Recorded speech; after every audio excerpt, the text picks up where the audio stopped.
Hey, LinkedIn, and welcome to Business Unusual. This is a live show where we talk about the changing nature of work. I am Susie Jackson. I'm a news editor at LinkedIn, coming to you live today to talk about some of the new jobs emerging from the coronavirus crisis.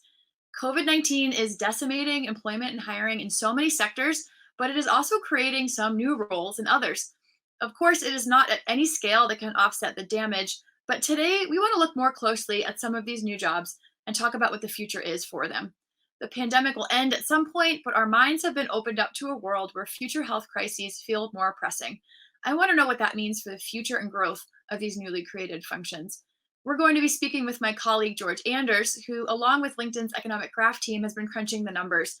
We will also hear from Dr. Dominic Nowak. He is a physician and leader with the Celeste Medical Advisory Council.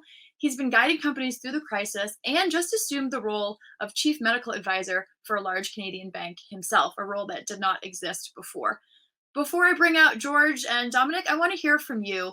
We'll be talking on the show today about jobs like contract tracers, personal shoppers, occupancy planners. I'm wondering, are you in any of these roles? Are you considering taking any of them? Do you know anyone who is? Are they roles you would consider as stable options? The coronavirus pandemic is going to end at some point, but not in the near future. Do these feel like viable options if you are in search of employment? Talk to me about it. Talk to each other. We always love to see you chiming in the comments, telling us hello and where you're from, asking questions of our guests, and just getting to know one another, helping out when you can. With that, I would love to bring out my colleague to help me out. George Anders is a LinkedIn editor at large and is really across the data on LinkedIn about what it's saying about hiring and skills during this pandemic. George, thank you for joining me. Oh, it's great to be on the show. Thanks for the invite.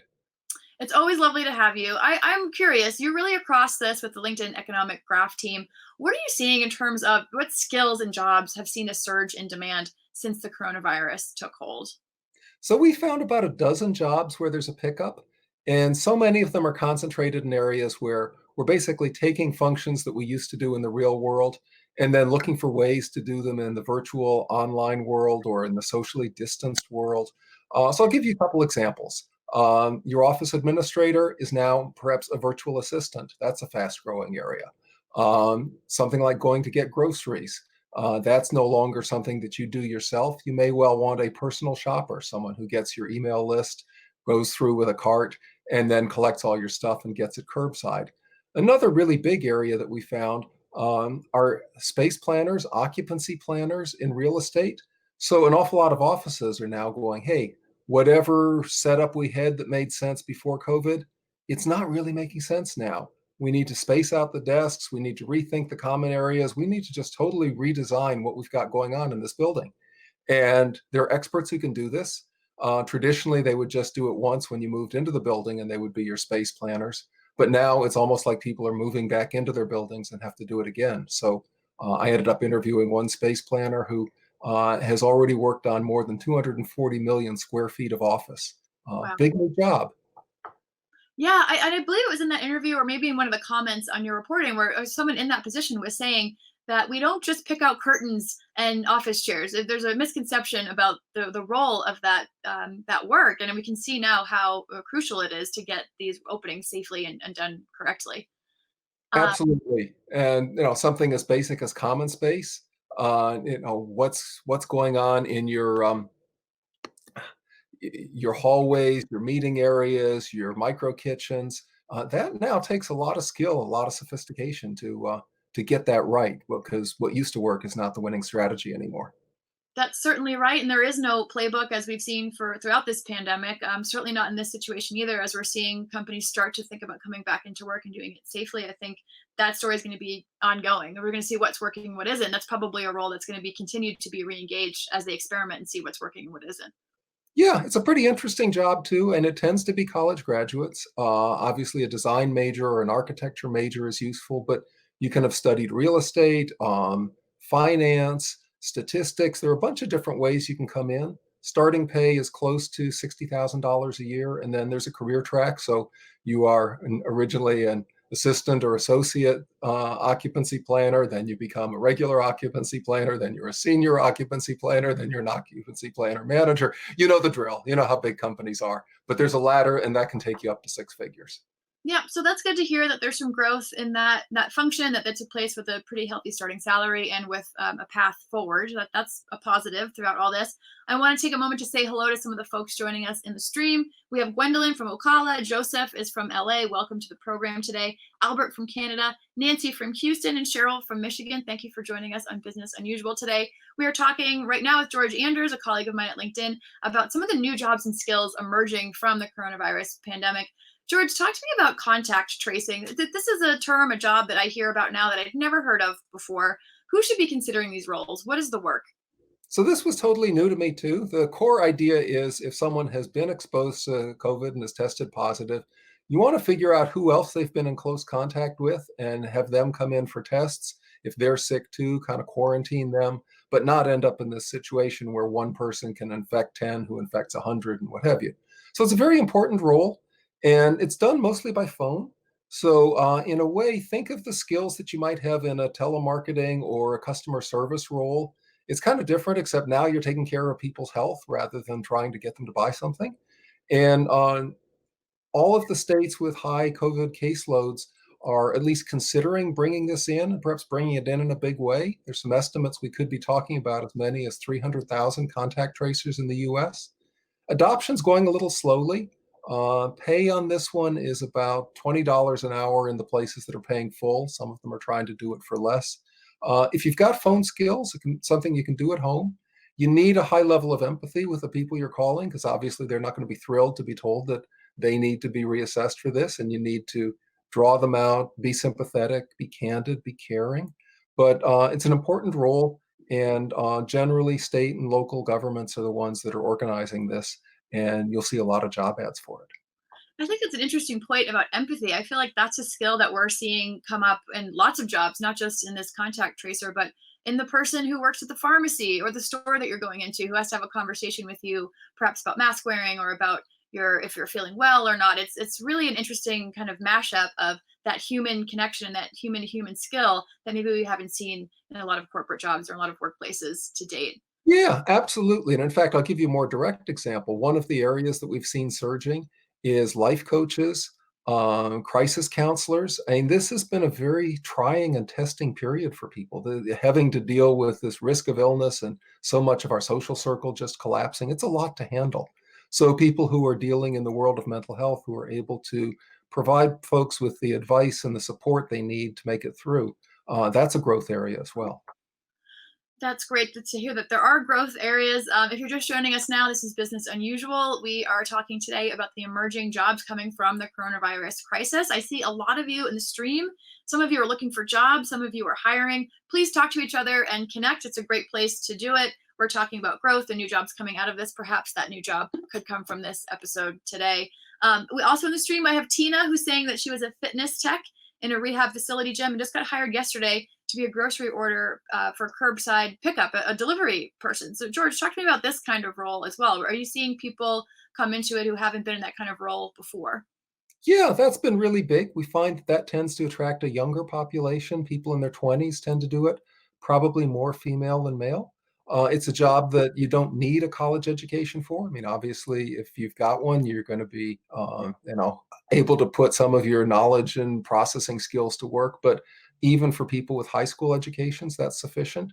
And you're basically building people's shopping list and getting it to them curbside so that people who either feel a little apprehensive about going into a store or who are tight for time or whatever consideration they might have can still get the food they need, and you're the person who makes it happen. So, Kroger has been hiring this very rapidly. They call it e-commerce clerks, which is kind of a cool name.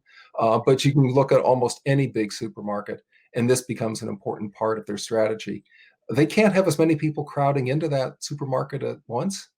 They want to have social distancing. So in a way, they almost turn into a warehouse in your neighborhood that you don't actually go in, but you get your groceries and pick them up curbside and drive off with them, and there you are. So we're talking about Kroger in this example, doing a lot of hiring with that cool title. What was the title again? E-commerce clerk. E-commerce clerk. So search for that if you're looking for this kind of job for Kroger, at least. And contact tracing, I know, has been big in some of the Northeast cities. But in general, do you think that the hiring for these jobs is spread pretty evenly throughout the country, or do you find it clustered in certain areas? So some of this is going to be more intense in urban areas because those are the ones that have had the hardest adjustments, and it's probably easier to do the kinds of things we've talked about. Pick up your groceries in a city or a suburb than it would be in a rural setting. But yeah, when we look at it, this is a disease that's affecting the country nationwide. So really, pretty much all 50 states, you're going to see some element of this happening. That's great. George, I have a question in the stream here around education. And for Celeste and Shoshana asking these questions, George happens to be a pretty big expert in the education realm too. So I'm happy to be able to be posing these questions to him. Shoshana says she was just hired as a virtual teacher. Can you talk a bit about the future of online learning services? One word, big. There is a lot of learning that's now being moved to online, and we don't know if this is temporary or semi-permanent or totally permanent. But something tells me that as we develop better online teaching techniques, this is going to be a bigger part of how people learn.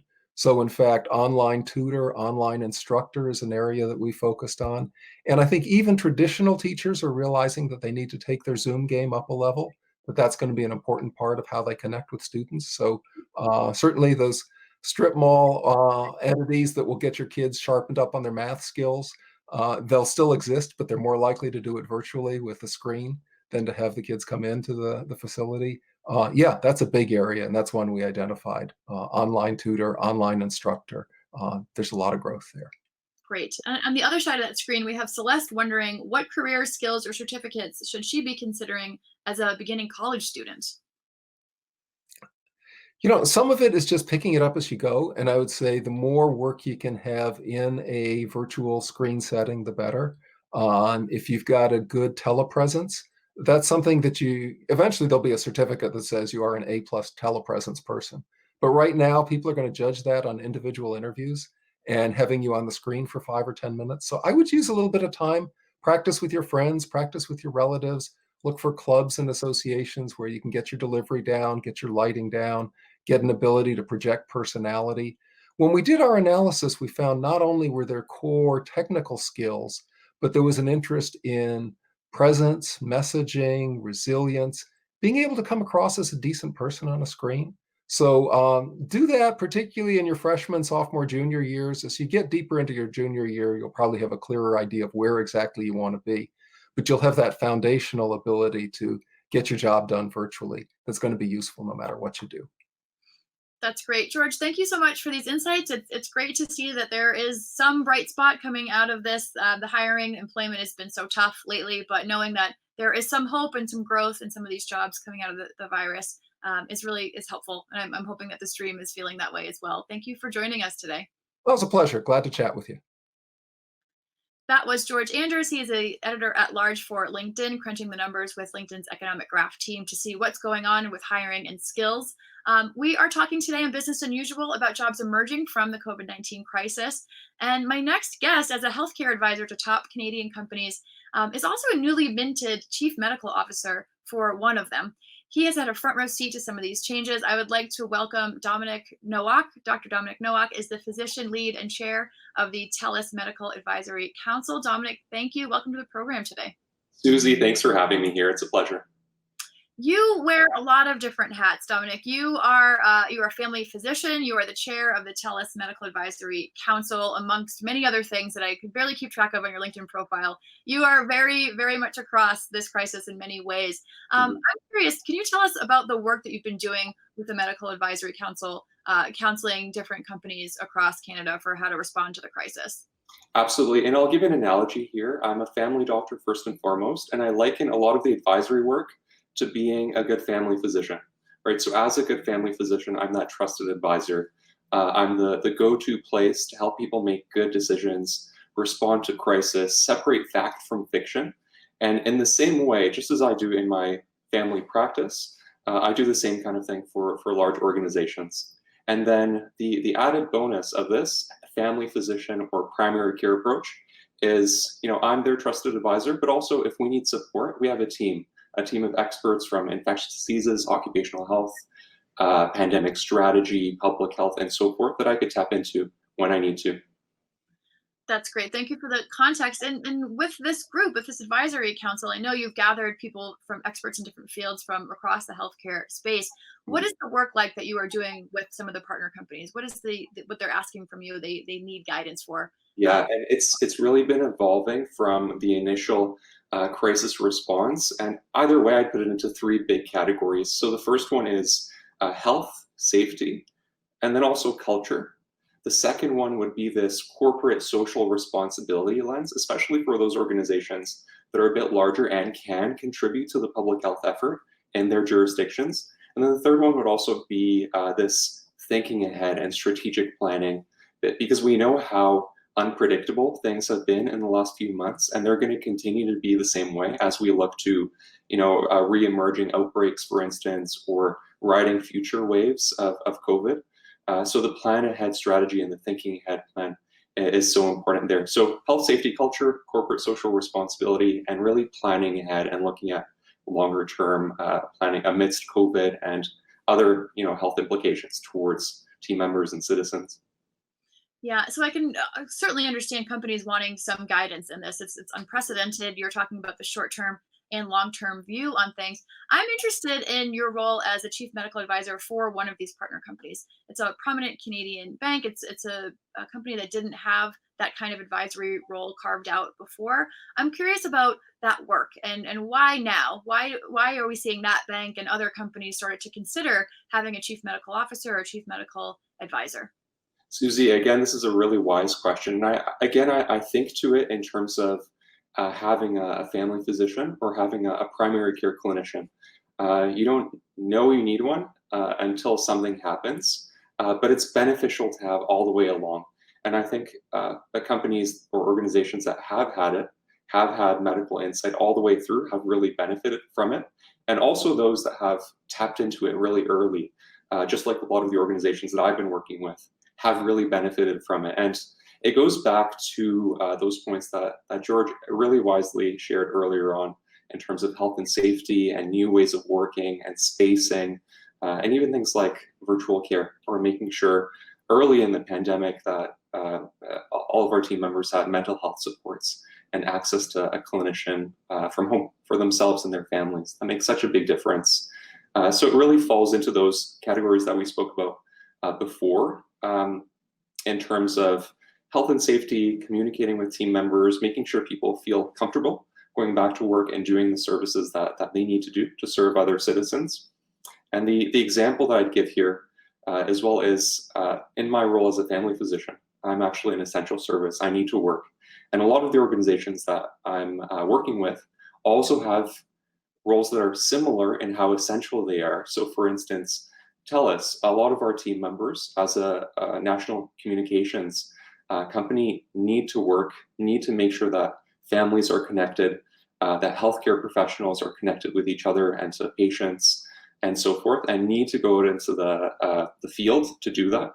And the question is, how do we keep them safe? How do we keep them also mentally well through a health crisis at the end of the day? So the obvious immediate need is the crisis response. And even as we're a few months into this, it's still very pressing. Things are fast moving and changing as you're trying to bring employees back, if you're trying to deal with customer facing employees. I'm curious about the longer term view. If a company is considering founding this role, this chief medical officer, chief medical advisor role, the immediate stuff is pretty clear what's needed. What is the long term view on a role like this? What kind of benefit can it bring outside of a crisis pandemic mode?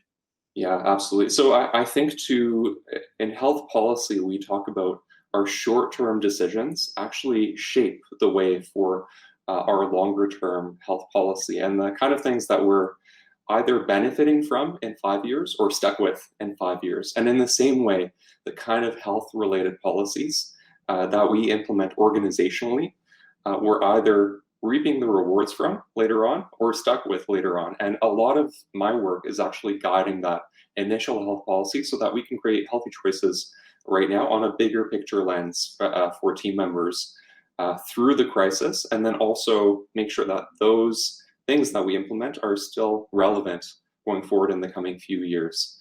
And the example I'd give here would be things like virtual care supports and mental health supports. Sure, during the pandemic, it was a great opportunity to implement that for people that we work with, but also we want to make sure that those virtual care supports and mental health supports are robust enough and good enough and actually care for people in a really comprehensive and wholesome way so that they last beyond just the initial pandemic response. So short-term decisions make up long-term gain, and a part of my role is guiding those short-term decisions to shape the long-term vision for the organization's health response. That's great context. Thank you for that. For anyone who kind of has the short vision right now of how do I respond to the crisis, hearing that there actually is a lot of long-term benefit to the health and happiness of your productive employees in the long term. If you're just joining us now, this is Business Unusual. This is LinkedIn's live show where we talk about the changing nature of work. Today, we're having a conversation about some of the new jobs emerging from the COVID-19 crisis. I'm being joined now by Dr. Dominic Nowak. He is a physician lead and the chair of the Celeste Medical Advisory Council. He is also the chief medical advisor for a major Canadian bank, a new role that was just created. I want to say hello to a few people joining us in the stream. We have Hope from Raleigh, Pamela from New York, Felicia from Florida, and Marianne from Kentucky. Thank you for joining us. I am also seeing a lot of chatter in the stream about people trying to plan their careers amidst all of this uncertainty. Dominic, you were a family physician. I'm not sure. You'll have to tell me if you knew starting out as a family physician that you would be in this role advising companies and really taking the lead in a different way than you take the lead with a patient one-on-one in an office. Is there anything that our members can learn from their career arcs and how to be thinking about opportunities during this time? I love this question, and I think I think of my training as a family doctor, and then also as a health system strategist and the Master's Health Administration that I did, the extra training, as very much cross skills between them. Because as a family doctor, I have to be a good listener, I have to be a good mediator, a good facilitator. I have to be comfortable with uncertainty, and a lot of these, what we used to call soft skills, are really first and foremost in many of these jobs that are emerging right now. It's not about how quickly you could go through an algorithm or something like that. It's around navigating uncertainty, dealing with people, just like George mentioned earlier on, dealing with candor and empathy and grace in something that really we've never before seen. So that's really the takeaway for me. Certainly there are so many skills as a family physician and as a health strategist that I've learned that help me do my role now really effectively. Coming right back to empathy again throughout all this, that soft human skill, I think as a physician, that's something that you're familiar with using. It's really interesting to hear you talk about that happening at the scale of advising large major companies as well. I'm curious, going back to the chief medical advisor, chief medical officer role for a moment, that concept, where do you think that some of that work is already happening in businesses? Under what departments? And is that enough? Does that work? Or should it be broken out on its own? Yeah, I think right now I'm thinking back to the kind of leaders that I speak to within organizations, and oftentimes it's within either the health and safety area of the organization or within people and culture or human resources. I think ideally, and this is the way we've done it at TELUS, is the work really bisects every single line of the organization. So from operations to people and culture, all the way through, so more of a matrixed approach. And that's really how organizations can get the benefit of having this kind of primary care or family doctor trusted advisor approach, because you never know when you'll need this kind of insight guiding your work.